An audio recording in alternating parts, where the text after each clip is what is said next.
Дүйнөдөгү эң бай делген 7 өлкөнүн лидерлери Германияда чогулуп, Орусиянын Украинага кол салуусуна каршы чараларды талкуулашты.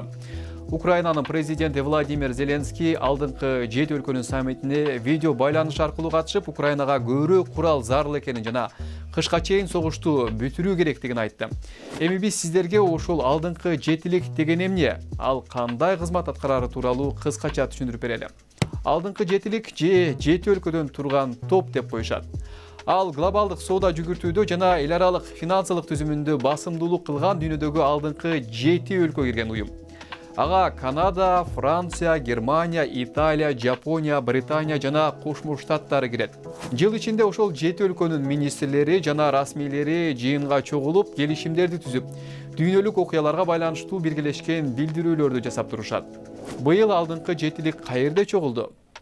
Уюмда төрагалык кылуу 2022 жылы январда Германияга өткөндүктөн 3 күнгө созулган жылдык саммит Германияда өттү.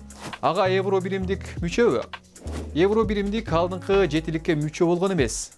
Ошондой болсо да уюмдун жылдык саммитине катышып турат. Эмне үчүн аны мурда алдыңкы 8дик деп аташчу?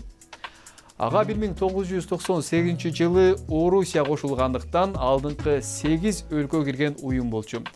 Бирок Орусия 2014 жылы Крымды аннексиялап алгандан кийин уюмдан чыгарылган. Кытай өнүккөн экономикасы жана калкынын көптүгүнө карабай эч качан уюмга мүчө болгон эмес.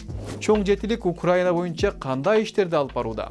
Чоң жетиликке кирген уюмдар буга чейин Орусияга каршы бир катар олуттуу санкцияларды кабыл алышкан. Алар Орусияны эл аралык соода жүгүртүүдөн жана глобалдык финансылык түзүмдөн четтетишип, жеке тараптардын активдерин тоңдурушкан. Мындан сырткары НАТО коопсуздук альянсына мүчө алдыңкы 7 өлкө Украинага курал жарак жана аскердик каражаттарды жеткирип келишти. Алдыңкы жетиликтин кубаты кандай? Уюм эч кандай мыйзамдарды кабыл ала албайт. Анткени ага кирген бир катар өлкөлөрдүн өзүнүн демократиялык баалуулуктары бар. Бирок мурда уюм кабыл алган айрым чечимдер дүйнө жүзүнө таасир тийгизген. Мисалы 2002 жылы безгек жана СПИДке каршы глобалдык фонд түзүп, алдыңкы 7 өлкө маанилүү роль ойногон.